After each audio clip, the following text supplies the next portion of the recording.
Good evening, everybody. Welcome. Episode 6 of Cardboard and Cold Ones, where we have our beer. There we go. We drink our beer and cheers to the legends and the cards that we admire and appreciate. So cheers to start Cheers it to you, off. Sammy.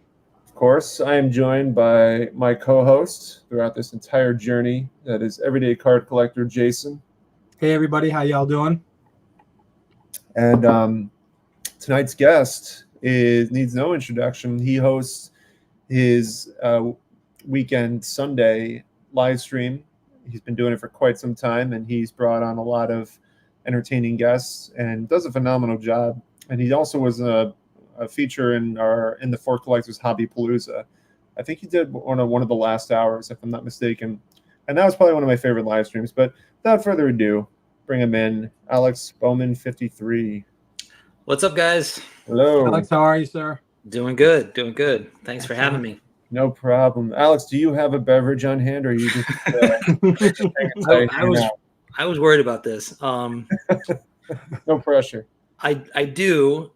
It's this great regional brew called LaCroix. It's a little hoppy, but got a little bite to it. Yeah, it does have a little bit. I wanted to stop. I was racing home actually from class, guys. I wanted to stop and get beer. I don't have any. What are you studying? Oh, I'm teaching, man. Teaching. I'm sorry. Yeah. What do you teach? I teach film. I teach film here in Savannah. Do you teach at the Savannah College of Art and Design? I do. Yes. Ooh, you know who was a pitching head coach there at one point? I don't. All right, I'm gonna give you. All right, we're gonna have a little game to start this off. Okay, great. I didn't even know they had a team. They had a baseball team. Yeah, no, this is gonna. I told Jake, Dom, and Drew this when I was driving in the car with them, and they couldn't believe it because I think Drew is from Georgia. I think, right? Yeah. Vintage Legacy. So I think he was surprised by that, but yeah, there is a pitcher. I think forgive me. I think I'll give you a hint here. I want to say that his rookie card, I think is from the top 65 set. And not a Hall of Famer, but borderline. Someone who arguably some people will say he is a Hall of Famer, but a great pitcher. His father played prior to him. And so one final hint that might be a giveaway is it's a senior-junior sort of thing. And he's the head coach of the baseball team at SCAD. Really? And his rookie card is 65. I think it's 65. Let me double check because I might sound stupid right now. Because I'm cheating and going on Google. Yeah, I hear that silent mouth spinning.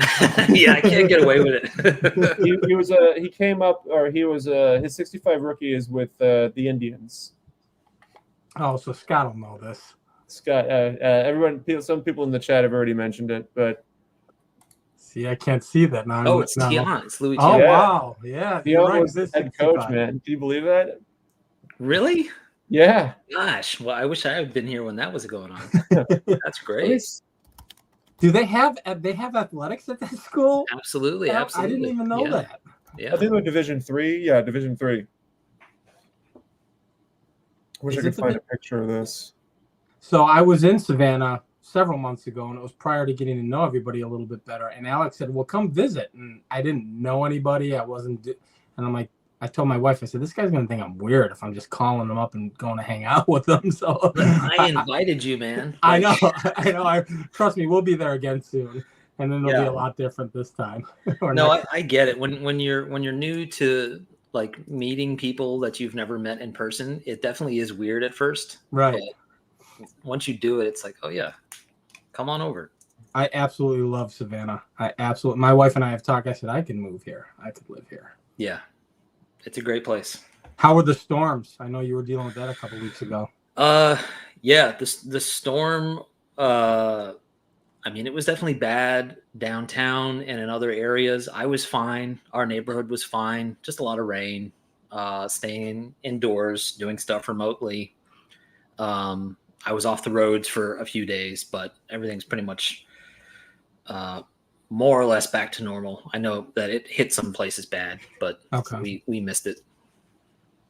Yeah, that's now. How far are you? You don't need to tell me direction wise, but how far are you from the downtown area, Alex? Oh, like 20 minutes or so. Okay. Yeah. Yeah. So we have a couple of different talking points that, I mean, generally I don't really prep a lot of talking points. I kind of just go with the flow and things. I kind of just, that's how I like things to kind of go. But I'm going to bring up the first image. I want to get your opinion on this. So now, granted, this is not about the card. This is about the slab. So let's, all right, here we go. So 52 mantle.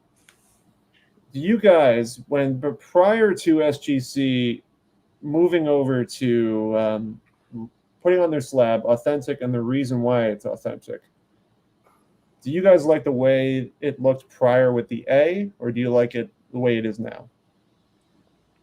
I have an opinion on that. I already know your opinion, Sammy. I watched some of your videos. Yeah, I know it too. I saw that video too, Sammy. My answer is I don't care because I'm looking at the card. Right. No, I understand that. And okay. I guess I'll give you my opinion. Okay, go ahead. It's going to be contrary, Sammy. I understand why they went from the A to the description. I think people were tired of seeing the A and not understanding why they got one. So they wanted a little bit more depth as to why they got the A. So I kind of understand why they did it. Personally, for me, I don't care either way as well. I really don't. But I don't want to speak for you. I believe you prefer the A. You prefer the A over the reasoning why it was altered or authentic, correct? Yeah, I mean, listen, I agree with Alex. Looking at the card is the most important thing, bar none. But there's something that really trips me up about seeing just that blocky letters and then the tiny font underneath it that you can barely read unless you get like a microscope to look at it. The A to me is just clean. It's easy. It's just straightforward. It looks nicer, in my opinion. You know, having it read authentic, altered, or whatever it is, whatever the reason is. Yeah. I mean, believe me, I have cards that show the full description and everything. So, but that's just my take on it. This is like a topic that'll drive Mangini nuts, right? So at the end of the day, the reasoning why is going to affect the market value of the card, right? So the A itself is a little ambiguous as to what that actually meant, whether it's altered, whether it's marked, whether it's minimum size, whatever it is. Now the authentic with that description is there, correct? So that's going to affect the market value of the card. So I think it's actually probably meant to be a good thing for the collector. So you have an idea of what that A is and what you're getting into with the card. Oh, it is altered. Well, then I don't, maybe you prefer to stay away from altered cards. So, and that makes sense. I mean, for someone that potentially is going to sell it, it helps the buyer understand why it got what it got. Correct. Let me see so Dom says, I don't care how the slab looks all that much, but the fact collectors are complaining about getting some level of transparency from these big corporations is wild. We deserve to know. I can show a card that I got at the National that was an authentic. Okay. Give me a solo screen here. Yeah, absolutely. Let me do this instead here. I'm going to bring you to a side screen so we're all there. We go. The Matthew say, I remember that. We were in the car when you were showing it there. Yeah. So this is authentic. I turned it the wrong way. Minimum size, not met. Right. And this is the first card I ever bought that was authentic. And it's not because I was opposed to it. It just hadn't happened. And when I saw this at the National, I jumped on it right away and looked at it because I really liked the look of the card. And I looked at the authentic, and the designation mattered to me at the time. And I had a whole bunch of people a whole bunch of YouTubers happened to be by there, and one by one showed it to them. And, a lot of them were saying, well, minimum size not met. There's a good chance that card is actually fine, and they just, made a judgment call and put that authentic label on it, but there's actually nothing wrong with the card. Now, if this had said authentic altered, I would have had a whole different conversation with those YouTubers. Not saying I wouldn't have gotten the card. I probably still would have gone for it, but it definitely would have changed the context. So for me, at least, buying the card, it didn't matter. Now that I have it, I don't really care. Like I'm looking at it like this, Right. I completely agree on that part, on that aspect of it. And yeah, it's at the end of the day. I mean, I look at this Mathewson, the 74 silks that I have. I bought that raw and I graded it. I knew it was going to get authentic, and this was already past the point where SGC decided to go the route of putting the full explanation. And I don't pay attention to it anymore because, again, it's really about the card, and I agree with you 100%. Yeah. But there's something about, like, I'll put it this way. If you saw two of the exact same cards, one had the A and one had the authentic with explanation, identical look to it, aesthetically, which one would you go with? You still go with the one that has the explanation?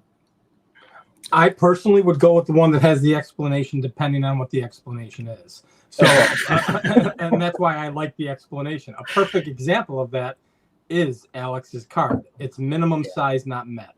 And my understanding of minimum size not met is that when that card was being produced, we have to remember how old some of these cards are. The technology wasn't there for when they were cutting cards down off the press.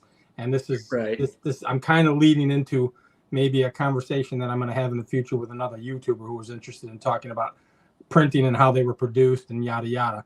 So the quality control of how those things were actually cut is drastically different to how they handle things now. So it is highly plausible that was packed like that, came off the press that when it came off the press, they cut it, and due to the way that you were cutting cards in even the 1940s, 50s, and 60s, and that's a much older card, it was hard to regulate to get it down to a specific size. I actually think minimum size not met for cards older than 1970 and below, it's kind of silly because I guarantee you it's going to be real tough if you stack a bunch of them up together on the same press run. If you stack them up together, they're going to be different sizes just by the way they were cut. And I'll get into details another time on how they get cut and the craziness. But Sammy, I want to say though, that I get what you're saying. There's something clean and simple about just, okay, it's authentic. Don't overwhelm me with like a whole book report on what that means. Just let me see the card. But I don't know. I could go either way on it, I guess. So I knew that, like, I bought this raw, and I knew going in this is going to grade authentic. Right.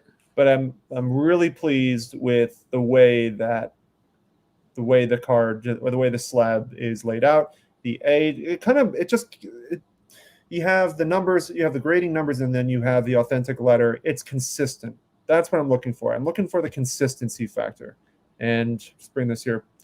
So when I see this, if I see it at a show, if I'm looking at let's say I'm looking for the Black Cat Mathewson, and there's two authentics in the same case, and they both are very equally, they look very similar, and I look them up and down, and I just try to make a decision from that. Honestly, I'm probably going to go with the A. I don't necessarily need the explanation, and sometimes you don't even need it to begin with. I do have a quick question, and I don't know the answer to it, guys. Maybe you can answer it, Sammy. Do you have the option with SGC to just get the card authenticated without the reason? So it would just say authentic? But I don't know if they'll give you the A or if they'll give you the full authentic. Now, would that bother you? Does that make a difference? Authentic with no reasoning and the A? Because it's virtually the same thing, right? If you now knowing your card, I think there's a mark on it, right? There's a little bit. There's a mark. There's a dot that it. So, so you know that out to shoot what it's going to be. It's going to be an A, and it could be for several reasons. But if you said, I just want this authenticated, I don't want it. I don't know. I don't care about anything other than it's authentic, and it just said authentic. Would that bother you because of the consistency of the letter versus the number? And it still would bother me. Okay, no, I get it. No, I get it. Yeah. There's no wrong. There's definitely no wrong. I understand. I totally get it. But I see both sides to it, because I understand as a buyer, when you're looking at a display case and you are finding a card that you like, and in this case, Alex finding his Mathewson,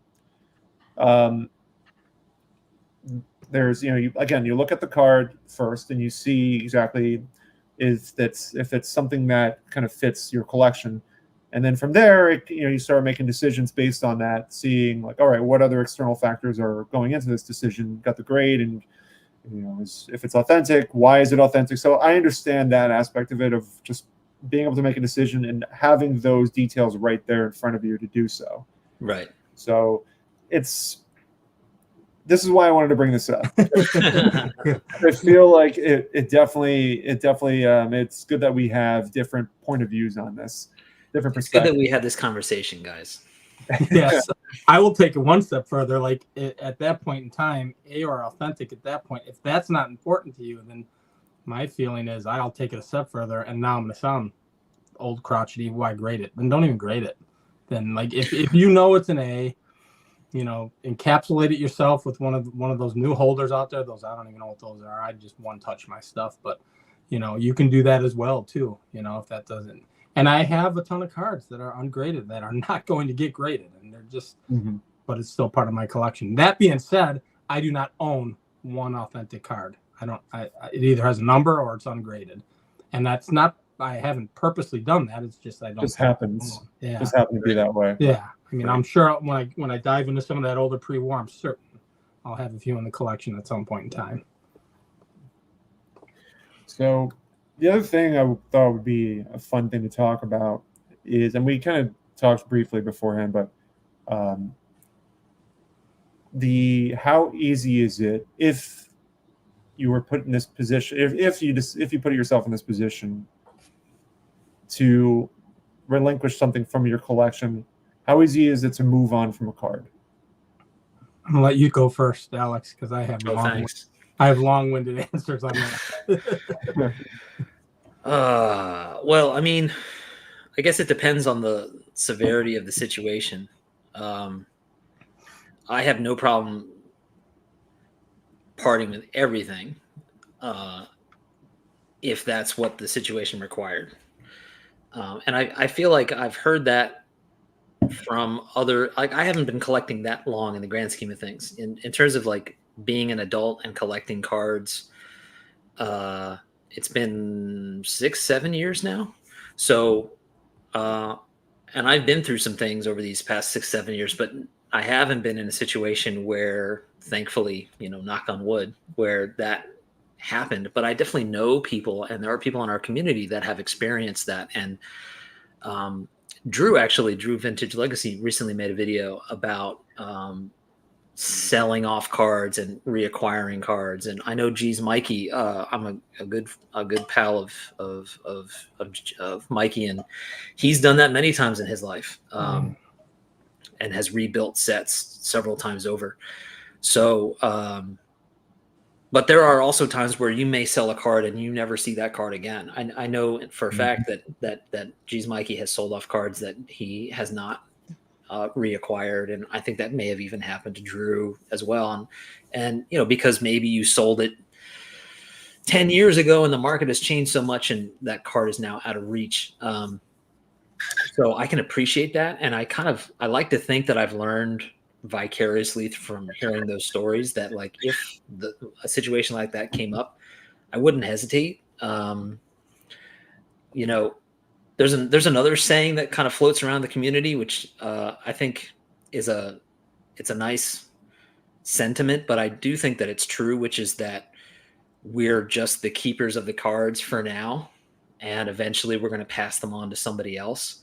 And so I like the idea of thinking, well, I'm going to enjoy the cards while I have them, and then they're going to get passed on to somebody else. They may get passed on to somebody else, 40 years from now or next week. I hope not next week, but you just don't know. Mm-hmm. So I'd like to think I'm cool with it. If it weren't like a dire situation and I just had to like pick a handful of cards to keep, I definitely think I could do that. And I like Sammy, I think you said you had some cards pulled aside. I'm in the middle of redoing my room. Spooky caught that, by the way. Yeah, I could see it from the background. He knew that already. Spooky's Yeah, ahead of so the there's nothing in those cases right now because I like literally just built those. They're nice, man. I'm in the middle of reorganizing, but I pulled a bunch of cards here. I'm sure that I could pull out 10 cards that I'm like, yeah, I want to try to keep these if I can. But there's a bunch of stuff that, like, although I try to be really, really, really particular and selective about what I collect, that I still would be like, yeah, I can get rid of this card. I'm not like attached at the hip to all of this stuff. And Mitchell's, I'm seeing Mitchell's comment right there, and I do know that he does that. He did it at the last show we were at together. I think you're speaking of circumstances which may force you to do that, right, Alex? Yeah. My question to you is, would you ever consider any of the cards currently in your possession right now, flipping them to get into a different card simply because you want a different card other than what's in your collection already? Would you flip your 54 Hank Aaron rookie card for something else? No. Right. No, like why? Why would I do that? That's a terrible idea. Would you? Right, exactly. Hey, hold on. There are people that have done it, so not myself. But listen, yeah. Would you flip? Let's say you had the Melot, the 39 play ball Melot in the 4. Would you flip that if you saw something that interested you more, or once you have it forever? Is that how? Well, I mean, I just don't.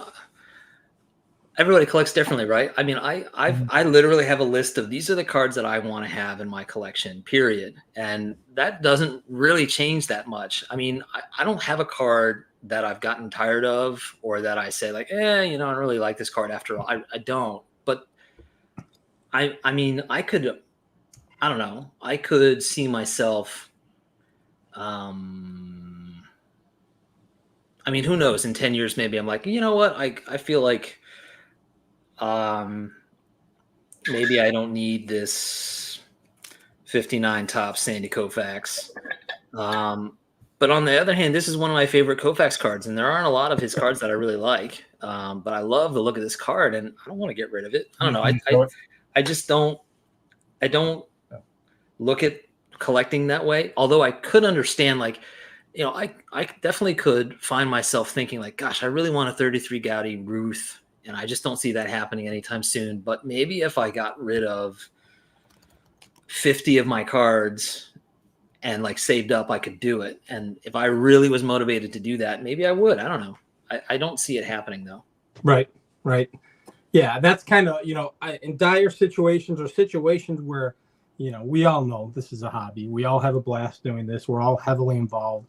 Push comes to shove. If I need to take care of the family, if I need, obviously, we know I wouldn't hesitate. But that being said, I immediately went to the dramatic version. Sorry. right.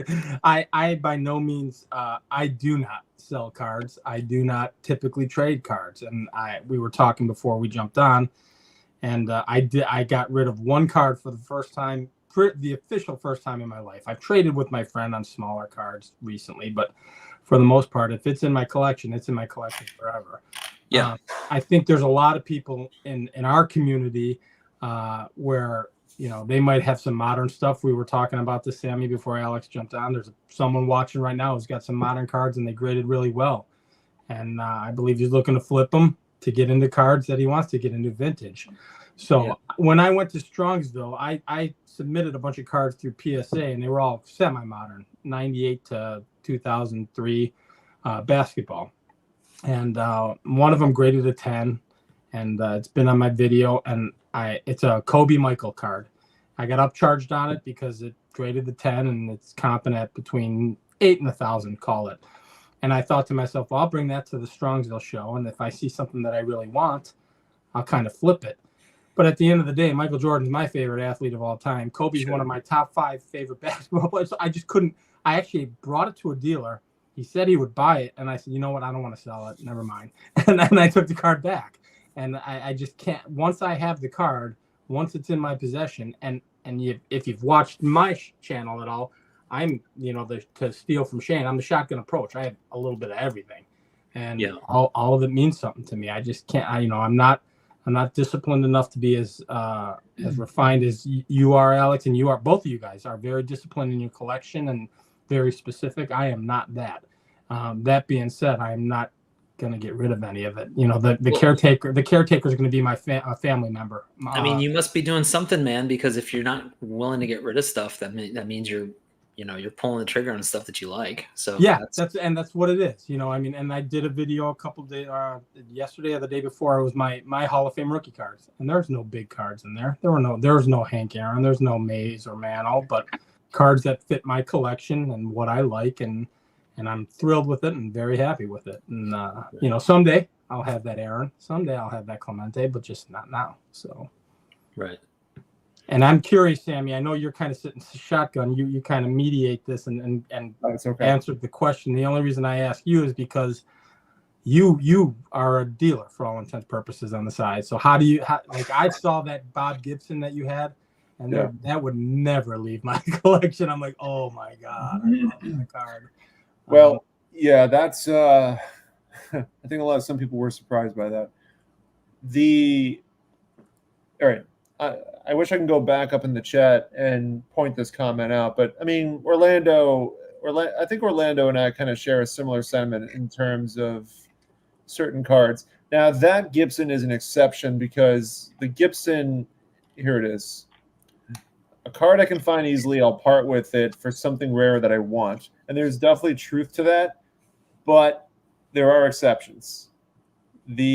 We all know that the 59 Gibson is notoriously difficult to find centered. Yes, definitely. And so there's something admirable and special about finding one that has incredible centering, and that 59 Gibson that I had that. Right. That said, I bought that card at a time when I was still set building and building the 59 set. And so to me, at the time, my collecting preference, my collecting style was keeping those cards because, and at the time I was upgrading my Gibson because I had a lower grade one. So I got that one. And at the time I was just like, yeah, this is a great card. It's worth keeping in my set. But then things change and you move on to a different style and your preferences change and the desire to keep certain cards become less desirable. Now, that being said, I knew going into it that if I'm going to sell that card, I need to get the maximum value I can for that particular grade. And right. I felt really good about the fact that I sold it to James Elite Hunter. That's another thing I'll bring up to tie into this point. There's something to be said about selling stuff or trading stuff with another content creator. There's a I don't know. For me, it's a special feeling. But nevertheless, I was okay with parting for the value that I got for it, and then now I'm able to move towards a different card because, again, I went from being a set builder, and now I'm a very, very narrow player collector, and that's just how things are now. And I think that the question in general relates to where you're at in collecting and how you collect, right? So what Orlando said is 100% valid. Mm-hmm. I am in a stage right now where my perspective is I'm not necessarily collecting the extremely rare stuff. When I can get my hands on it, fantastic if it's something that I like. But I love the 50s and 60s base set runs and common cards, and that's what I love, and you can get that anywhere. So I went to the National with the notion for the first time in my life going to different shows of being focused on a certain amount of cards. And Sammy, you were with me on the first day, and it was one card, and it wasn't even a rare card. It's a very attainable card, and so it was a matter of me finding the price and the card that I wanted, and I couldn't do it. And I finally just said, you know what? I don't like this having to feel like I have to get this card. I do have the Mangini approach where I go to shows, I don't even know what I'm going to buy. That's typically what I do. So, you know, when I finally bought my first card, you were with me, Samuel, like, you didn't even mention this card. And I'm like, well, I want it though. It's cool. So that's just kind of I don't like to tie myself down as to having to get this or having to look specifically for something, which also kind of ties into once I have it, I think I'd have more anxiety of getting rid of it than I would buying a card. I thought I saw Theo did on For Collectors. He interviewed Mangini, and Theo said, the way you collect, John, stresses me out. It gives me anxiety. What gives me anxiety is if I sold that card knowing that, well, that's not my collection anymore. Even the card I got rid of at the National, it was like a $180 card. Wasn't an expensive card. I still look back on, man, should I really get? But I turned it into a 56 Ted Williams. So I'm kind of, I really wanted the 56 Ted Williams, so I'm thrilled with that. But occasionally I think, man, maybe I should have hung on to that and just saved for the Ted or bought the Ted at another time. But so yeah, I'm. It's just weird for me. I have a hard time letting go. Once I still have all my junk wax, and I'm never getting rid of it. The quote unquote mass produced era. So. Oh yeah, man. I mean, there's certain things that I will not relinquish because of the sentimental connection behind it. I have a 73 Willie Mays. I mean, you can get those. I can get one tomorrow if I wanted to at my nearest card shop. But the point is that my dad bought that for me when I was, going to the county center shows, which is one on Saturday. I'll be going with Mangini on that one, East Coast National. But yeah, no, my dad bought me that, and and then my sister found a Tom Seaver 69 tops that I gave her years and years and years and years ago. She found it about a year ago, and it wasn't in a top loader. It was completely loose. And it was one of those miscut cards where it kind of goes into the next player.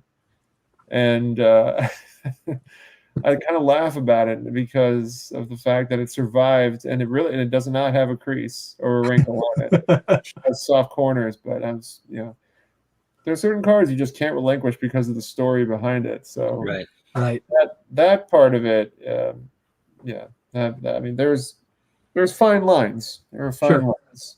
My lines are much. I have many more fine lines. I'll find a reason to make it sentimental and keep it on any card I'll find a reason to keep it. But Sammy, you mentioned something that I totally prescribe to, which is even though it might be a mainstream card, if you find a really good example of it, whether it's a centering issue or something else that it has, or you find a good example. Like here's one. This is what is this? 54 tops, Jackie Robinson. And you can't see the grade, which is great because it's blown out, and the grade doesn't matter, right? But it's a 2.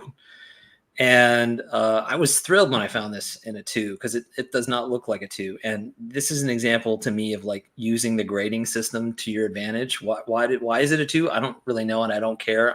I think it looks better than a 2, and I'm glad I got to underpay for it. And so as easy as a card as this is to find, I don't think it's as easy to find it looking this nice as a 2. So even though I could find it tomorrow, I don't know that I want to try, because it took me a while to find that one. I think that's an awesome point, Alex. Using the grading system to your advantage, because I am in the realm of 3s and 4s on most of the stuff buying, and when you get into pre-war, lesser than that, then it becomes. I know that the giant debate is buy the card, not the grade. Well, it truly becomes that. And a perfect example is when we were at the National. I didn't get to spend a lot of time when we did lunch with him, Alex. We met up with Dylan, Double D, and he was at that booth where he was buying some Japanese cards. Yeah, Prestige. Prestige. And he was looking at the 3 and the 4, and he's really looking them over. And I looked at him with him, and I looked over his shoulder. I said, "The 3 looks better. Just get the 3." And he turned around after about 5 minutes. He turned around and said, "You're right. I'm just going to do it." And I said, it's the better card. I mean, don't worry about that number. That number doesn't mean anything, and now you're getting a discount from that 4. So just pull the trigger, and that's a perfect way of saying it. Using the grading scale to your advantage as opposed to it being a hindrance. So I don't need a high number. I just don't. Right. We're at $11 for the Jackie. So Dylan, I'll put it over here to the side.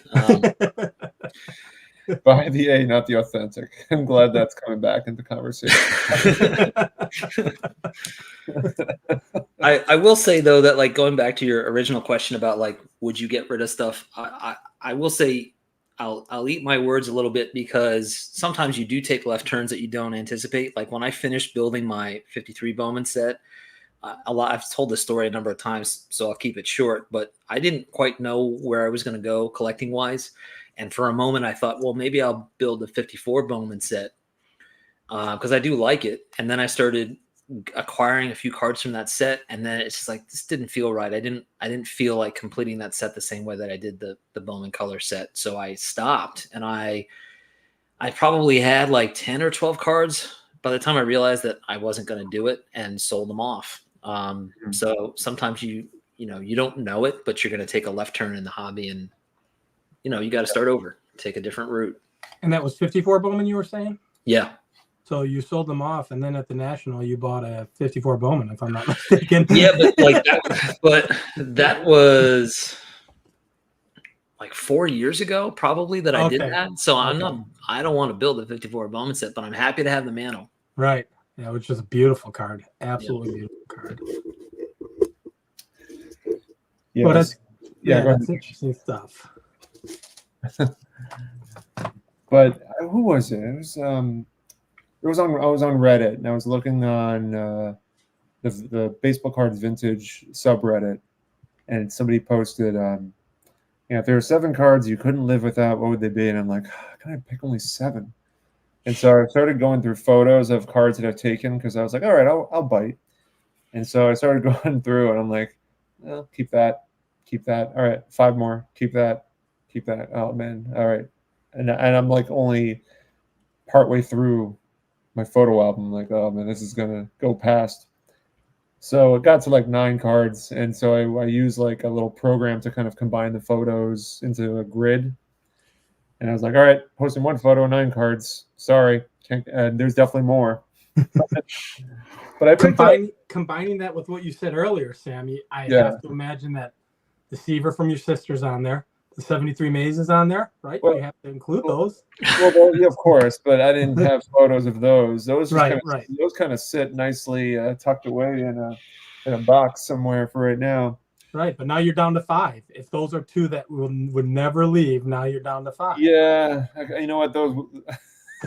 See, you guys are putting me in a corner here, man. It's like how if I had to if I had to go between a Seaver miscut versus the Maze, I'm sorry, man. That Seaver's going bye-bye. Right, exactly, 100%. Sentimental value is going out the window. This thing is. I mean, I've always admired this card just so much. The story behind this, and the 52 Coca-Cola test issue, it was this, and it was literally just Willie Mays and then a bunch of Phil Rizzutos. That's what you had in those 6-packs, man. So the chances of finding the Mays probably were a lot lower, because you'd end up just getting a lot of Phil Rizzutos in the test issue. So I couldn't name 20 cards that I would, it's impossible for me. Yeah. I mean, and then got the Stahlmeyer Maze. I'll show this a million times. I don't care if you guys have seen this over and over again. I'm showing. Well, those are 2 on the list, right? So yeah, man. And then the latest Mathewson, Pinkerton. Yeah, man. There's another Matty card coming in. I was really hoping it was going to come tonight, but you know how USPS can be, man. They they slow things down when it gets really close. Did you win that? Did you win that on the last week's live? You were bidding on something on one of the lives. Oh man, I'll tell you. I was bidding on I didn't bid on the 2 cards I initially wanted, because I was like, I was just observing, because I knew it was going to skyrocket. The home run derby. No, not even the home run derby, because the home run derby was selling as a set. So I was like, that's not going to happen. I was looking at the Pastime Novelty. I think it's Pastime Novelty. It's a set Pastime Novelty. I think it might actually just be Mathewson on that set. I can't remember, but it's a photo taken of him in 1913, and it's a great photo. It's a postcard essentially, but it's a great photograph of him. And then when I saw that one jump way up, I'm like, I'm going to go to the Mathewson McGraw card. The set always blanks me. I always Tabacalera. Yeah, I can't. Yeah, that's it. And I was looking at that one, and I'm like, that one got over $1,000. I need a card that's like, 600 max on it. and or 650 max, and then I place a bid on the team card that was part of some like baking company in Alabama, Unger Baking Company, took a team photo of the Giants, Yeah. and it included the trainer Ed Mackel, which that was pretty cool. I've never seen that before. And so you have Mathewson, you have McGraw, and you got Larry Doyle, and Merkel, and a whole team, and Chief Myers.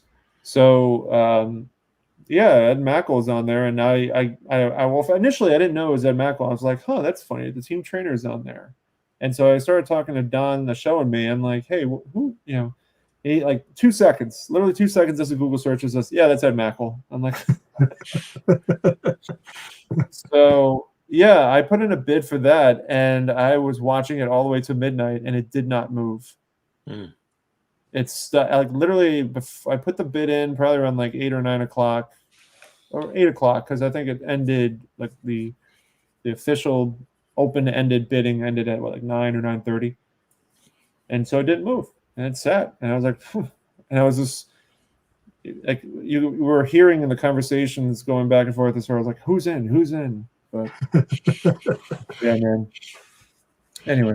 So I guess my question, Alex, is do you have cards there that you would never part with? I was stunned when you showed your video of, I think I even sent it to you in the chat. I said, I didn't know you had such an amazing collection. It was like hidden. Like I haven't seen you shown some of the cards that you had. I didn't even know you had the 54 Aaron. I'm like, oh my God, look at all this stuff. Do you have it handy? I do, I think. Yeah, I mean, that's the thing about having a YouTube channel, is that I am guilty of, and I think we probably are guilty of, forgetting that you may not have seen when I got something, because I'm thinking about it, but like, oh yeah, actually I got that 2 years ago and I haven't shown it since, or whatever, right? So here's what I'll do. I'm going to go through the cards that I have sitting here. I don't have everything sitting here, but of the cards I have sitting here, I'll show you 7 cards that I wouldn't get rid of. How about that? Perfect. Here's one. Yeah. Dang. I think that, yeah, I've seen that. I've seen that card before. Can you elaborate on that card? Yeah, it's a 29 Shonen Club of Babe Ruth. It comes out of a Japanese magazine for kids, for boys. And I got this from Brian at Card Soup. And it has a really elaborate, like, kind of poetic description of him hitting a home run, and it's a postcard essentially, and you would just kind of pull it out of the magazine. Similar image to the Churchman, kind of. Yeah, it's the same. It's essentially the same image, but this one is this one's the actual photograph. I think the Churchman is sort of like a illustrated version of it. Right. That's probably where I saw it. Was from Brian, actually. That's probably why it's so. I was able to. When did you buy that? Oh, a couple years ago, I think. Okay. Did you buy that in person with him, or did he send it to you? No, I think he just posted it on his Facebook, and I said, that's mine. So what about it? What about it was what everybody knows that Ruth is a tough guy to get in your collection when it comes to playing day stuff. And although this one it's definitely not mainstream, I think it's an amazing, to me, it's an amazing image, and I like the story behind it. Mm-hmm. So it was kind of a no-brainer for me. Sure. Here's another one I wouldn't part with. Yeah, look at all this. E95 Cobb. Sneaky awesome. That's Alex's new name is Sneaky. That's his new nickname, Sneaky. You just haven't watched all my videos, man. I have. Yeah. At least as long as I've been joining live on Sunday, I think we should just do the next episode. The next episode should just be like a live stream of Alex's videos. Let's see. You caught Eric's attention. Eric's going to the sports spectacular with me in I November. mean, you know, everybody knows this is my version of Sammy. What you were saying about the Stallmeyer, like I'll show this card all day long. Absolutely. There's love this deservingly card. so. That's Deservingly so. yeah, man. I know Steven with a PH, man. He's a huge Jackie guy. Here's Hank. Yeah. It's Look in at that. great shape. That's beautiful. Alex has a sneaky, amazing collection. Mr. Humble. Great, man. You all saw this one already, but I have to show that Yeah, one. yeah. No, I love looking at that, man. It's such a beautiful card with the horizontal. Like the fact that it's a horizontal card, it kind of gives it so much more.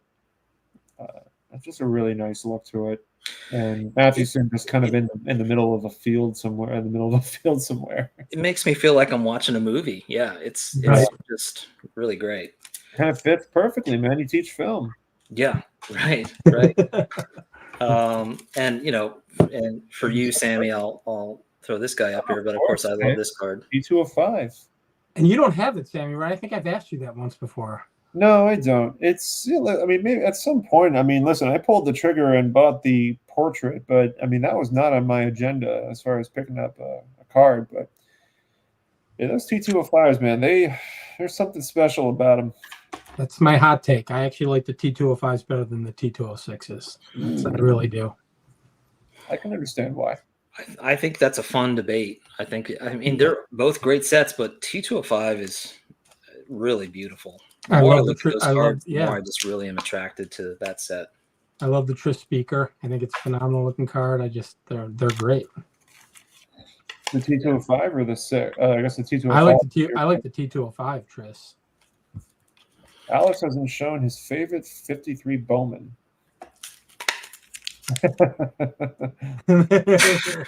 You're all waiting for it. There you go, man. And that's my other hot take. I guess it's out of all the mantles, my favorite mantle of all time is the 53 Bowman. I think that is the best looking mantle. I love that card. That one. Look at that. That's high. That is high on my list. Where did you buy that one? Did you buy that one online? Did you buy that at a show? Found it at the National 2019. Wow. Yeah, that is in great shape. Was that your big buy or? That was it. Yeah, and actually, another shout out to Brian Roth, who was walking around with me and happened to know the dealer that had this one, and I got a nice little discount. Yeah, that's awesome. Gotta love those inside discounts, man. Yeah, they hit nicely. Yeah. Diamond Gems, this is kind of a side note. He wants to know what your favorite Stanley Kubrick movie is. I don't know. I mean, I guess film, man. I mean, let's jump into the career. I mean, it's got to be The Shining, right? I think it's The Shining. Yeah. I mean, how could you go wrong with Jack Nicholson being completely insane? What is that? Is that Walter Joe? Yeah, man. This is the Nielsen's chocolates. Yeah, is that the E122s, right? Is it the 122s? V61. V61, okay. I didn't know I had to look. What year is that? 1922? 22. Oh, 22. Yeah. I love the ornate borders on those. The Nielsen's, and they're just cool. Dylan is all about it, man. He loves this stuff. He loves when cards are shown. Here, I want to do a shout out to Orlando. Orlando and I are doing a video on Mini Minoso. I'm still working on it, but super high on my priority list. That card right there, super high. Oh yeah, you have to have this card, Jason. It's like a requirement of my White Sox Hall of Fame run, rookie/first card in the White Sox uniform. That's one of 3 or 4 that I need. And I want both. I want the Bowman as well. I actually like the Bowman better, but I love the tops as well. And it's ridiculous. You can get the Bowman in like a 4 for like $150. I mean, I love the tops as well. But and then after that, the rest of the cards are kind of pre-war big hitters, and I'm debating Cracker Jacks versus other cards and all that good stuff. So, well, I've got more stuff here, but I don't want to hog the screen. Hog it. Show it. Keep going, man. Keep going. All right. We'll all get an opportunity. I'm going to be All right. underwhelmed by my 50s and 60s stuff. Yeah, that's a great card. This might be the only 58 Topps card I ever own, just to create some controversy. Dang it. I wanted to bring all of mine are downstairs. I wanted to bring them up. I should have brought them up. You like, so that's what you said. What was it? You like that car? You like that car? What about it? I'm sorry. He hates he hates the 58 set. It's not a big fan of 58 Topps. It's not a big fan of it. Oh, you're not a big fan. Okay, sorry. I completely blew over my head. Yeah. Why? So the 58 said, what is it that you don't like about it? Shit, I shouldn't have said anything. No, listen, man, listen, be honest. You know, It's my own fault. no, be honest. I mean, crap. There's sets I don't like. I don't like the photography. I don't like the photography. Okay. They all feel like mugshots, like right up in their face, and they're all like. What about the Spawn? That's a beautiful card. What about we had this conversation about Jason loves to egg me on. Yeah. What's wrong with Brooks Robinson? Yeah, exactly. I mean, maybe the Brooks Robinson that I'm might be laying the a trap. exception. No, listen, man. I mean, there are just certain sets that I don't like. The 62 set, I think it looks god awful. Right. It cracks me up because first diving back into the hobby and then particularly diving back into vintage. Dylan. Oh, that's right. That's the battle. Dylan and I that battle was going on in the car. Getting at it about 58 versus 53. Yeah. Right. I spent an entire lunch talking about it. I was never a fan of the 62 set either, Sammy, and quite honestly, the 55 Bowman. But as I get deeper and deeper into it, they just grow on me. There's not a set out there from pre-war to probably 75 that I don't like. Yeah, I can start once I get into the mid 70s, I can kind of take it or leave it. But I can find a reason to love just about every set up until 75. Right. Pinson rookie deserves a mention. 58. Right? Just to completely change the subject. Go ahead. 59 Fleer. There you go, man. Ted Williams. Yeah. I just like that image. I don't appreciate that, man. You gotta live with the fact that not everybody's gonna love the sets that you like. Yeah. I'm cool with it. Lots of 62s as well. There's a 62. There, that's for Dylan. This is Dylan. That's Dylan approved. I like that card. Yeah, I absolutely love it. And I just I bought this with Steve from Vintage on Vintage and Mitchell. We were all He's together. good, man. He bought some stuff for me recently. Yeah, he's a great guy. So that's that. And then I mentioned, I don't mean to. Thank you, Craig. We'll jump it back on Alex, but there are the Bowmans. The Bowmans. So there's my Campy. I actually bought this off of Joe, who we met at Strongsville, who's very good friends with Aaron, who has his channel's Value Vintage. He's been on our show. Oh, Aaron is, my God, what a. Oh yeah. And Joe's the same way. And I bought this off of Joe. He doesn't have a channel. He's got a sneaky, ridiculous collection. Was he the one that was sitting upstairs away from not away from everybody, but at a different table, kind of isolated, and he had the Pelican case sort of thing going on? At Strongsville or at the National? He was at the National only for a day. So I don't remember him being at the get together. I saw somebody else. Yeah, actually, you met him, Alex. We saw him at Joe had that big bag that he was selling cards. Oh, yeah. Yep. I was going to buy I felt like such a jerk. I was going to buy the 56 Ted Williams off of him, and I bought it the day before at the show. I felt so bad. So, Joe, if he's watching, I apologize again. I'm just saying, Jason, you're telling me with a straight face you love the 65. All right, so I said base sets. You know what? I got my first 65 embossed from Keith, Lonely Basement Cards. He just started his channel. He gave me a gift at the National. It was a Moose Scourn as a White Sox. Gave me my first embossed.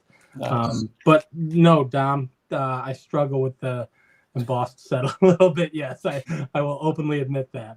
Base sets I love. So, after Alex has been showing all these bangers, I don't think I need to show 59 and 56 Richie Ashburns after looking at them. Hey, Richie Ashburn, that's up my alley, man. I'm happy with Ashburn cards. Everybody listen to Rick and hit the dislike button. But this is what I got with Sammy. I've shown it 1,000 times. Oh yeah, man. Let me I'll put block on you the floor. back on the big screen. That was that wasn't the first purchase, was it? This was the first purchase. Was that Wednesday, Sammy? That was Wednesday, That right? must have been, yeah, it was Yeah. Wednesday. And you And bought you me and I walked for hours. I was looking for the jack. You had gotten the Pinkerton. Yeah, I just got that. And it was Yeah. broke. Yeah, well, it made me laugh because I said, yeah, Sammy, you were broke for about a day. I was. and then it was all good. But yeah, this is my and I got a kick out of it because I remember when Chris from Missouri was talking about going to the National. He said, I want to look at he was targeting certain cards, and it was the double plays. And he actually bought this exact same card.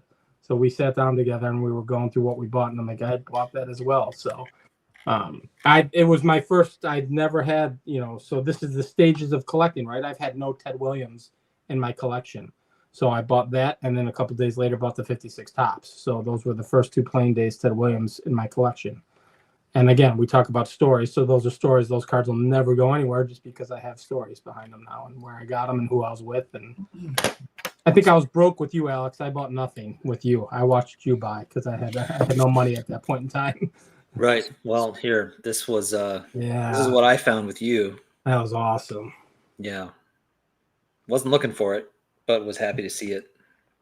Speaking of stories, man, we got to make the JoJo White a story. Yeah, and we got to talk about that. By the way, I wanted to text you on the side, or we'll talk after this. Yeah, man. Here's the back. And why JoJo White? If Chris from Missouri is on this, if he's watching in the chat right now, JoJo White went to the University of Kansas, so he's definitely needs to be added to my collection. So JoJo White, I don't know, number 2 or number 3 greatest point guard the Celtics ever had? I don't know, maybe I 3. don't want to pivot this into a whole basketball discussion, but I'll just make I'll go there. So I don't know. Dennis Johnson, he's up there. Yeah, I mean, but JoJo White was drafted as a Celtic. Bob Cousy is clearly number 1. I don't care what anybody says. I agree. And then Dennis Johnson came from the Sonics. Right. So, but he didn't play that long with the Sonics. Played a couple of years. And then, no, he's known as a Celtic. That's what he's known. Yeah, for. And DJ. I mean, Larry Bird even said that DJ was his favorite player to play with. He was a great point guard. Yeah, phenomenal point guard. And from there, I mean, the 90s, the late 80s, you had D Brown. Yeah, he doesn't hit that list. I don't want anybody saying Kyrie Irving is up there. It's great Celtics. The man played year and a half, 2 years max. Yeah, he's played with like 6 teams. He's a great player, but he's played with multiple teams. Dom being a Massachusetts guy, put Rajon Rondo. You know what? He's a journeyman too, wasn't he? He is, but he played a lot of his years with the Celtics. But I mean, listen, man, Rondo is going to be number 4. There's no way you're going to put Rondo ahead of JoJo White. I'm sorry. Right. University of Kentucky, I think it was Rajon Rondo. All right, we'll pivot away from basketball because I know Alex is like, what? Sorry. We'll circle back to the rookie card. I mean, 90s basketball I'm all about, but it's pretty narrow for me. Do you collect any 90s basketball? No, I'm not opposed to it, but what did you like about 90s basketball? I mean, 90s basketball was the best, wasn't it? I mean, the Bulls, for sure. And I personally loved, even though I didn't really come from Indiana or New York, the Knicks and the Pacers, like that was so much fun to watch. I loved the hell out of that. Yes, I would say from 80 to 98 was, in my opinion, the greatest era of basketball. And that's because of all the players from any you can rattle off teams. And I've had discussions with my nephew. My nephew's 21 years old, and he was talking about how this Olympic team who just won the gold would crush the original Dream Team. And I just lost my mind and went on a rant for like 2 hours. I'm like, what are you, nuts? But we're old. So We got to keep Dylan here. yeah, yeah. Okay, I'm out so there. moving back to Well, baseball. Yeah. Yeah, we got to keep Dylan here, otherwise, because we lost 4 people since we got into basketball. Andrew's got to So- get his friend. Yeah, I got to give Andrew his moment to enjoy basketball. Right. Anyway, going back to some cards, I will tell you this much: this card is not leaving my collection. Let me go solo for a minute. Hang on. There you go. Yeah. Oh yeah. Right. And I just discovered that this is not the only alternative 67 card that exists. I mean, listen, you have the Seaver 67 high number. I have one. Great card. I enjoy it. Look at that. We just got 2 more people. Just jump up back to 44. Damn it, lost one. I just discovered that there's a 67 team issued. Like, this is like one set the Mets gave out, but there's another one that's like a 4x5 that has Seaver on it from 67. I'm like, when does it end? You're gonna find another one. My God, I mean, you're killing me here. Like, what are the Mets doing, man? You know. Now, have you found it? Have you looked No. online? And Absolutely not. This is a set that I've asked dealers about. They're like, "What is that?" And I'm like, "I found it on Trading Card Database or TCDB.com." And apparently it's even in the New York market. Can't find it. wow. It's all about the stirrups in that shot. Yeah. Yeah, it is, which I absolutely love. I don't know what else to show. I can show you guys are. I did a video yesterday or the day before Hall of Fame rookies. I got them all sitting here. Let's do it. So Let me give you the solo screen. Hold on. There you go. I've shown these 1,000 times. So there's my 33 Gaudy Ted Lyons, which I Beautiful. love that card. This is my first official pre-war card, and I bought it ungraded and got it graded. So shortly after getting back into the hobby, I bought this. And this is all part of my White Sox run. My George Davis T206. Absolutely love it. Got a great deal on it. And this is I'm considering doing a Nelly Fox run at this point. I have so many of his cards that I don't do player runs, but I think if I were to do player runs, it would be him, probably Aparicio, and Minnie, and then I'd cut it at that. Just those 3. The Chaw run. Yeah. I'm waiting for a video that focuses on the Wad and Nelly Mock Fox's mouth. If anybody needs to do it, Alex, it should be me because I've got one in right now. But my cheeks are so fat, you don't even know that I got one in. So, Very sneaky, Jason. yes, sneaky dipper. So there's my 56. That should be the name of the channel. That's it. There you go, the Sneaky Dipper. Sneaky dipper. That is a great name. You dip. Look at that, man. Ron Sanson. Yeah, and again, you're spraying your White Sox. You know what? I am not a Cub hater, and most of my friends, they don't watch this. My friends don't watch me, but they all think I'm a Cub hater, but I'm not. And I've got him. I got my Billy Williams somewhere. I got 50 gazillion cards here, but this is the one that Sammy you pointed out a couple of weeks ago, and it was behind me. You're like, oh, that's respectable. It's a 3.5. I've had this forever. So. Oh, it's great, man. Yeah, I love it. And again, would I upgrade? No, I'm done. That's it. I have it, and I'm good. Doug, you're asking a dangerous question. You're asking a very dangerous question. No, I haven't found it yet. Hopefully tomorrow. Hopefully Saturday. Yeah, that's pretty cool, man. I was just watching the Charlie Hustle documentary.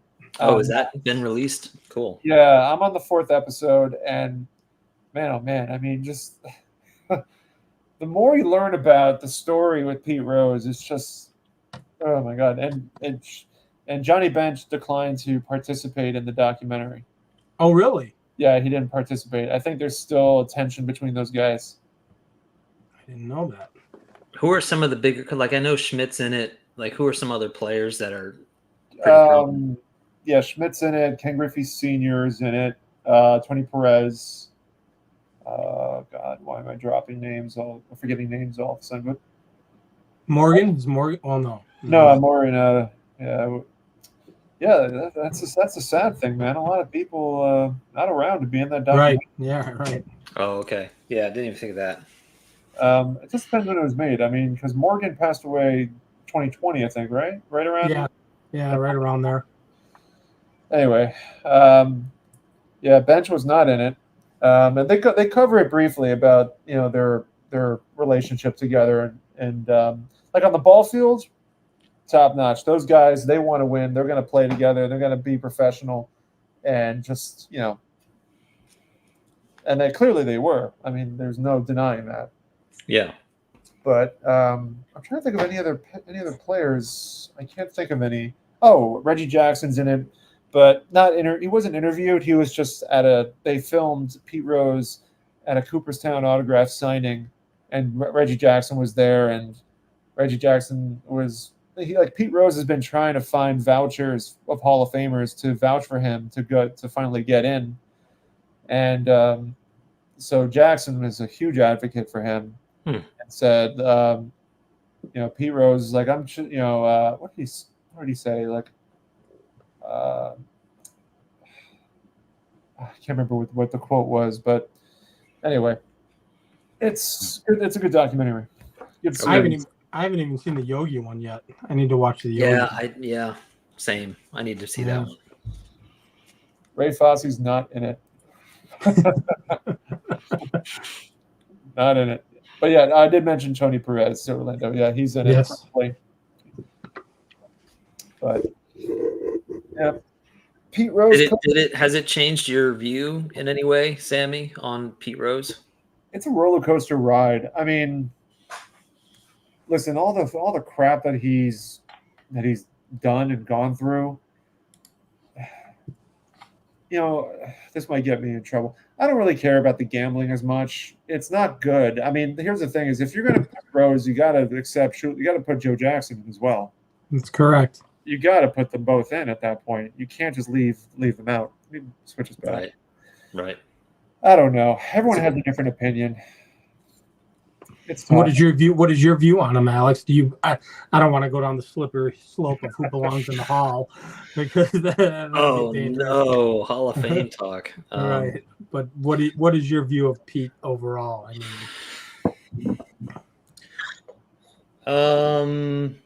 I get it. I get why they banned him. And I've heard a lot of people say that if he just would have apologized and made an effort to show contrition, and I think it was even Bench I was watching an interview with somebody who was on some talk show, and Bench said if he had just, maybe it was Bench, maybe it was somebody else, if he had just gone around to minor league teams and had talks with players about how they shouldn't gamble and made some sort of public service attempt, that he probably would have been forgiven. Do you think? I don't know that would have been the case, though. I really don't. We'll never know. That was the taboo of all taboos, and I get such a kick out of it now because now we have DraftKings and everything. You can well, that's what's so weird about it, right? It's gosh, the gambling is so prominent. Right. I mean, it's in the hobby, right? That's what breaks are, and that's what it's ridiculous. So. But athletes, professional athletes, even to this day, if they're caught gambling on sports, it's a huge no-no. What was a couple of football players? Alex Karros, right? He was. I don't know the names. I'm not familiar with the names. He played Webster's dad on the TV show Webster. He played for the Detroit Lions. He was caught up in a gambling scheme and had some issues with it. Mookie has an interesting comment here that perhaps Major League Baseball knows more than what's public, and that's why it's possible. It's definitely possible. Yeah. Pete Rose is elusive, man. You just don't know what is true and what's not. Yeah. Where's his residency now? Doesn't he live in Vegas? Vegas. That's a big middle finger. Right. They talk about him living in Vegas because, and he came out. He gave the reasons why. He mentioned one, tourism, and people are coming in with money, and so he says he couldn't do what he does in New York. Because now all he does is that he goes to malls, and he was very adamant. He's like, I don't go to casinos. I go to malls. I go to malls and do signings there. And so he talks about, his the way he makes money now is cameos and all the different web services of making like birthday video cards for people and signing. And I'm sure he does appearances as well, where he makes his money. I will say this: I go to Vegas about 3 to 4 times a year. Every time I go in the mall, there's either a Pete Rose signing session or a Mike Tyson signing session. You can get. I went there once, and there was Jerry Rice was there once. I'm trying to think who else signs quite a bit there, but Pete Rose is there all the time. Tyson's there all the time. And for the record, most of the malls are attached to the casino. For what it's worth. Movie's ridiculous, man. I don't think when you show up and they realize you're not Pete Rose. Oh, that's my legal name. Oh man, but it's a good documentary. Yesterday when I did the live stream with Mangini, we were talking a little bit about the glory of our times. Mm-hmm. And he didn't know that they did a video of it in the 60s. They did a movie of that. And, it's more like a documentary feel to it. It's a documentary, but it shows, archive photos and video. And I know there was an audiobook on it as well. But they took the audiobook, I guess, or they took the interviews and they put it into a movie format. And it's really good. It's so fascinating because you really don't get the opportunity to hear from players like Sam Crawford and who else? I guess Merkel might have been. I don't know. Other names were in it as well, and it's just really cool to hear the perspective because you don't get. You only read newspaper articles or books. That's all you get. Right. I remember a couple years ago. There was a clip floating around, and it's still out there. But it was on social media a lot. It was a clip from, I don't remember when, but it was Honus Wagner later in life. But he was I think he was probably coaching or something and talking about playing. And it's only a couple minutes long, but I remember just being blown away because it's like, oh my gosh, there's Honus Wagner and he's talking and I can hear his voice, you kind of never really thought that. I've never actually heard his voice or, heard him say anything. I've read about him. I know who he is, but there's something really surreal about that when that stuff still exists. And that's that's the irony of Honus Wagner, right? Wasn't the whole T206 thing and the rarity of it because he didn't want to be associated with tobacco? And then if you look at his 49 leaf card, he's putting in a big wad of chew or something like that. So. Well, there's differing stories. There's either that didn't want the tobacco, didn't want kids to smoke or chew, and the third one is he wanted more money. Yeah, I gotta lean towards the third one. It's got to be that. It's got to be that. Yeah. I don't know. Aren't there a few guys I know? I hope I'm not letting the cat out of the bag. Eddie's Cardboard Chaos was when we were at the National. He was in the house. Was mentioning building a collection around Glory of Our Times, and I think if I'm not mistaken, I think isn't Joe Wood Collector? Is it Doug is doing it too? I think he's put out a video or two. He's in the chat somewhere. He can bring it. He can talk about that if he wants. That's fun. That's a fun concept. Yeah, and I know David is at I can't think of the name of his channel. David has a channel where he's doing the Ken Burns. Yes, I was just going to say Cardboard History. Thank you, Cardboard History. Yes, David. Yeah. I just watched him today. He did a video. Actually, was showing a W514 on a White Sox player that I want to get now based on watching that video. So that is an insane undertaking. Yeah, that's big. Yeah. This is a good point. Armor Coin, who even knew about the dangers of smoking in 1910? Right. Apparently, Wagner, man, he's got a sixth sense for these sort of things. Yeah, that's a good point. When they were still smoking in the 60s and 70s, pregnant women were still. I think my mother was. So that explains part of my malfunction in life. I think my mom smoked when she was pregnant with me. So. Yeah. Couldn't go without showing one of my Fleer 91 cards. There you go. Yeah, I love 91 Flair. What a beautiful card. Scott has forever tainted this set completely. There's that one, and then you got to show Nolan, man. This is a tough one. Great. This is a tough one to find, man. This one's tough.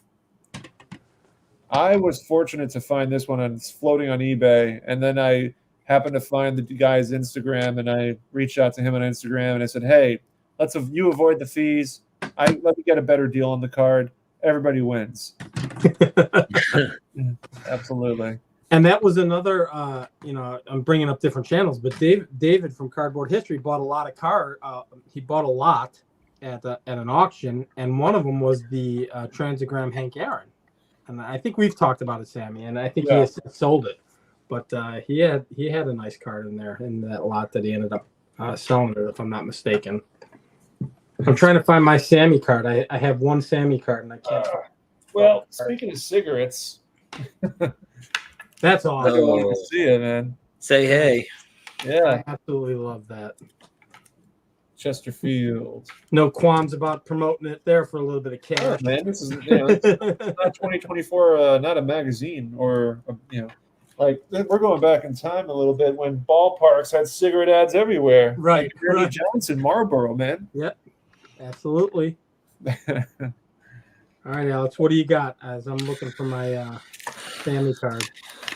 I don't got anybody smoking, but I've got all right, here's my old judge. I'll make Orlando happy. Marty Sullivan. Nice. 33 Gowdy.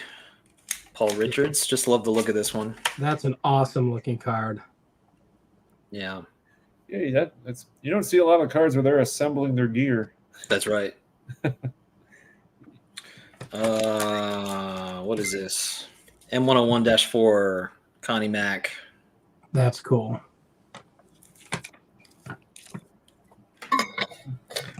And E93 John McGraw.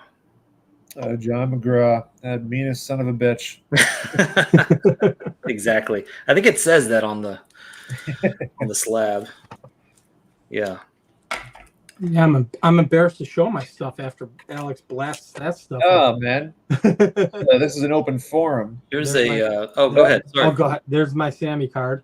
Got to have that, right? That's a given. And then this is my inspired Sammy card. It's the only one that I have in the collection. Soon to have more. Oh, Venice, man. Yeah, my first Venezuelan. I think I texted you, hey, this is the price. Is that a good deal? And you said, yeah. Yeah. Bought it. So everybody should have a Veni, but don't go overboard. I was told by like a dealer that had nothing but Venis. It's like, listen, man, you buy one Veni, you're going to buy them all.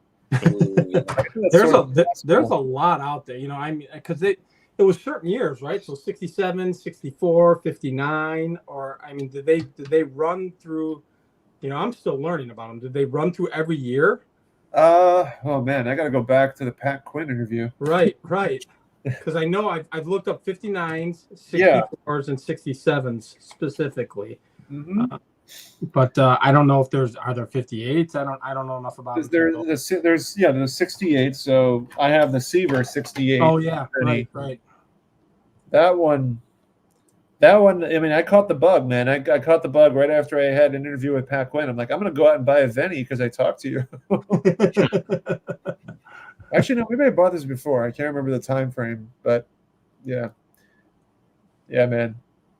Mookie was there for that one. I always mention that. Mookie's the one that was like, pushed me over the edge. Now rattle off. I cut you off, Alex. What were you going to show? I'm sorry. Oh no, I mean I like one more. This one's sort of obscure, but I love Z Nuts. This is 1912.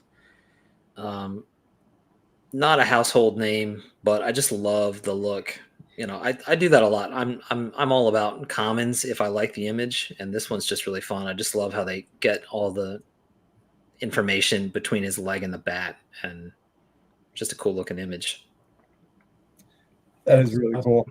Do you have your? Go ahead. Because I don't have it with me here, and I know you have it. Do you have the 52 Billy Pierce with you? Oh no, I don't know where it is right Smile on now. his face. Yeah, it's in a mess. That's a great card. I know you got it as a gift. That was an Yeah. awesome gift. That was fantastic. Yeah, no, I love that one too. Yeah, great looking card. Yeah. Yeah, the Vennies, man. The Vennies are it looked like Dylan bought one. Orlando has two O-Pee-Chee. Mantles. Vennies are tough. Vennies are tough. I would say they are tough, but they're tough to find without paper loss. They're even tougher to find without paper loss. This is just going by what with what Pat Quinn was talking about, and he talked about a lot of the cards that he found when he went to Venezuela in the '80s were cards that were probably underneath the floorboards of people's houses because they didn't have basements or proper storage locations for these, and they didn't look at these cards as being valuables. They're like, all right, well, this is your hobby that you had when you were like 10 years old, and now you're 30, 30 something, and these cards are catching dust. We need to put them somewhere. Until Pat Quinn arrived and like, oh, you mean these are worth money? I'm gonna buy them all. Well, he told me, man, he had like a line of like, I mean, it might be exaggerated, but like 1,000 people after they posted the newspaper ad, and the next he went to a hotel, and the next morning there were people lined up out the door, and he was like, he had no idea. It was on a whim. He went to Venezuela thinking that, all right, well, there are baseball players who came from Venezuela. Maybe there's something out there. Maybe there are cards out there. And he went there, and he was like, oh, my God. Yeah, that's crazy. The best story, I'll stop talking about this after, but the best story he had was a guy traveled on a motorcycle like 60 miles, and I don't know if it was a Venezuelan Luis Aparicio. I think it was an Aparicio. But it was crinkled up. It was in his back pocket as he was riding. No top loaders or anything. It's just in his back pocket. Right. And he shows up and he goes, here I have this card. And the guy was disappointed that he didn't get a lot of money. But Pat felt so bad that he was like, hey, listen, man, I'll pay for your trip. I'll pay for your trip here and back. So he gave him money to go back home paid for his gas. He was hoping to hit the lotto with it, and then when he pulled it out of the back pocket, Yeah, I love that story. When he told me that, I was like, oh, that sucks, but great story. Nice. What other stuff do we have? What other stuff do you have on the table there, Alex? I got some post-war stuff. Let's see. Here's 53 black and white. This is the only black and white I've got. It looks really nice. But you gotta get Casey. So you didn't, when you built the set, it was only the color set that you built then, correct? Yes. Do you know how many black and whites there are? How many are there actually? I don't know offhand. I'm sure you could. I mean, anybody wants to look it up. Right. Here's the thing about the black and whites. They're definitely generally less desirable in the hobby. But the thing that kind of like keeps me up at night, doesn't really keep me up at night, but all of the photography for the black and whites is exactly the same as the color, which to me means that these are actually color photographs that they printed black and white, which means that somewhere there are color versions of these cards that never, or like photographs of these images that never got printed in color. Like imagine if the black and white set had been printed in color. That would be insane. Yeah, so I would have to. Yeah, I have to believe that's probably the case, right? If they were talking about, or if the thought was to cut costs, it's obviously cheaper to print black and whites than it would be the color. Yeah. So where do those color photos exist, and who has them? And are you familiar with the photographer at all, as to who? A little bit. It's hard to because here's the thing. Like obviously, Topps bought Bowman, and right, all that information just got tossed, and it's hard to find. Sure. But yeah, that set to me would be even greater than it already is if all of those cards had been color instead of half black and white. Who are some of the big hitters? Is Wilhelm? Is Hoyt Wilhelm a black and white? Yeah. I think Bob Lemon's in there. Like it would be way more painful if like there was a mantle or Right. Like I think the list is short for the black and white in terms of Hall of Famers or big names, but still. Here's a 54. There we go. Sneaky. There he is, sneaking him up there. Where'd you find that one? Oh, that was when I was getting those Bowmans initially, thinking I was going to build the set. Gotcha. So that must have been like 4 or 5 years ago. Man, this is like I mean, again, we could play Alex's videos in a loop and just keep going, but this is a nice little sneak preview for anybody that wants to go check out your channel. And hey, I appreciate it. Yeah. Which, yeah, that should be a nice segue for a nice plug here. Subscribe to Alex Bowman53 if you are unfamiliar. He runs a live stream every Sunday. I don't know how long you've done it for. A while, right? It's been a couple years, yeah. And consistent. I mean, obviously there have been probably weeks where you didn't do it for holidays or something like that, but yeah, that's good, man. That's consistency. That's dedication. Yeah, I will say this when it comes to YouTube channels, and I've said it a couple times, I think, maybe not including Alex into it. There's been a ton of people who have influenced me to actually go ahead and start a channel, right? Orlando's always at the top of the list. You know, he was very encouraging.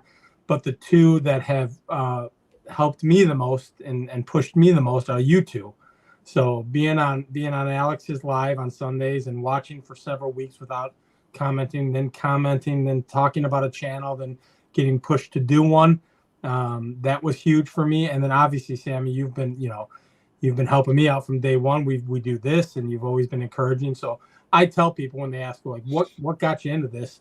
There are certain channels, and I'll always include Orlando because he was so encouraging. But the two of you kind of pushed me over the edge to do this, and so yeah, man. So the funny part is I got to go back and watch all of Alex's channels because apparently I didn't know he had half or watch his. No, you don't. There's plenty. Like that's the thing about YouTube is that like it's just a constantly moving stream of new stuff, right? So it's hard to keep up enough. There's so many great channels and new videos coming out. I always feel bad when I show the same card multiple times, and I'm thinking, but that's a perfect. You had said it earlier, you didn't see all my videos. People come in and out, right? So there are like you said, you might not have seen what I showed 6 months ago. So here we are. I'm showing it now. What did not do? No, that's blasphemy, Matt. Matt influenced me on cards that I want that I can't afford. That's what Matt influences me on. I saw what he bought at the National. So. Yep. And I have to ask him, tell him to comment, Matt, have you done your video on the big card yet? Because I hadn't seen it. I don't think he has. I don't think he's done it yet. And it was a doozy. He's got to do a video on that, and I don't want to say what it is. Good to see you too, Push. Pushing buttons, man. Him and I go way back in terms of the digital YouTube world. Pushing buttons, and I think we first interacted when we were both watching. Oh God, what's his name? Passes Alive. That was sort of my introduction to getting into it. Was the Passes Alive? He was the first channel I started watching. One of the first channels I started watching. I don't know if you guys ever watched those. Is that Jabs' brother? Yeah, that's what the hell's his name? John. Yeah, John. Yeah. John Jabs. He actually had a card shop in Pittsburgh for a little while. I always wanted to go, but then he closed it. As soon as it opened, it closed, sadly. What started you, Alex? Because you're the vet here. I mean, Sammy, are you going on 3 years? You'll be 3 years? Yeah. I'm going on, let's see, 21. I'm going on, thinking like 4, actually. Are you really? Yeah, I missed the cutoff for the qualifications because at the time, in February 2021, I think is when I started, or March 2021. Okay. But anyway, Alex, yeah, go. You've been around for a while, so. I had no idea when I started my channel that there were other people making sports cards videos at all. I just was making like short little videos of each card from the 53 set And those are the videos that I now show at the beginning of the live stream, but I had made those years earlier. And I just put them on YouTube thinking like, well, this would be fun. Maybe some people will find these. And then I started getting comments, and I found out that a lot of the people that were making comments were part of the community. It's like, oh wait, there's a whole bunch of people making. That's how I found it. I found the community that way, like kind of backwards. I had not watched any YouTube videos or found any of the usual sort of suspects in terms of like content creators. It sort of happened in reverse. What year is that? Oh, like was it 20? I can go check right now. I was picking Alex's brain at the National because I know he's been doing it 6 or 7 years, and I was just intrigued to hear how he started. 2018. 18. Wow. So I guess like and I know Brian B. Roth has been around for a while too. Yeah. Around the same. It's funny because I still feel like a newbie compared to the people that I found when I started. So when people are like, wow, you've been around for a while, I'm like, I don't feel like I have compared to some of the other guys. I bet you 80% of the channels out there are younger than yours.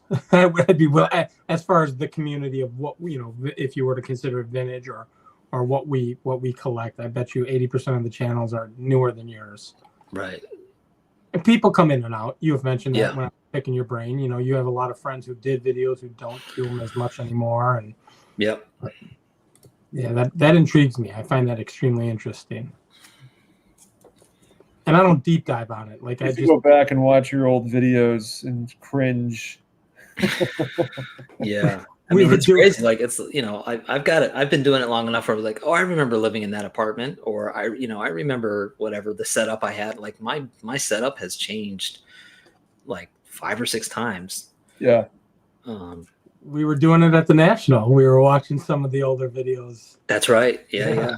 It was crazy. Because I kind of remember, Sammy, I think I jumped on your channel as far as watching it fairly early. I think I started watching you. You couldn't have been even at a year yet when I started. I'm going to pull up the oldest one right now. You know who took a deep dive was Andrew, actually. He took a deep dive. Let me see. All right, so yeah, let me bring. It's absurd. Oh man, we'll do it. I'm not going to play this for a while, for a long. I just wanted to bring it up briefly because I think it's funny when you go back and see how far things have gone. Did Alex have facial hair? Or Yeah. I was busting into a small little crease on there. QB Brooks. Okay, so points off for the Raga. orientation right off the bat. Is this you, Alex? That's not you. Awesome. Is it? That's me, man. That's That's you? Those are my hands. Breaking into some big That balls. has to be one of your Ripkins first and the Nolan videos. Ryan That is one of my first videos. they Okay. got a lot of attention. Yeah, for this, there it is, this March series. 28th, 2021, right there. They're a little stubborn. All right, that's enough of that. I gotta jumped on. start somewhere, I can though. tell You you, I gotta jumped start on after somewhere. that. Well, hey guys, Yeah, I don't mean to cut us off, but I do need to get going here. That's No. all good, man. I think No we had a worries. good live stream tonight. So, Yeah, it was a Yeah. great time. but listen, man, I appreciate you jumping on and doing this. We definitely wanted to have you on for a while, so it's good times. Yes, sir. Thank you for Yeah. hopping on. It's awesome. Had a great time. We'll do it again anytime. Thanks, guys. Very cool. Take it easy, man. Alrighty, sir. We'll see All you. right. See you. All right, everybody. And then there were 2. Yes, and then there were 2. Yeah, I think I don't know. We didn't. I don't think we have anybody planned for next week yet, but we'll talk about it, I'm sure. Yeah, we're extremely organized. We fly by the seat of our pants. So As long as I there's do a have beverage I do involved. have an idea for a particular live, but I think it would involve mainly you and less of me, and we'll chat Okay. about it later. So, Yeah, definitely leave some breadcrumbs for the 41 people that are 40 people. Oh man, it's dropping. We're dropping. Dropping popularity. Alex is gone. They've seen our faces already. Listen, I want to say the chat has left me with Seaver face. That's Thank right. you, everybody. So, all right, everybody. Thank you guys so much for watching. Jason, again, thank you so much as well for being the co-host as well. Thank you. So, yeah, we'll see you guys next week. We'll come up with a name, and hopefully they say yes, and we'll drink some more. Absolutely. All right. Take care, everybody. Bye bye.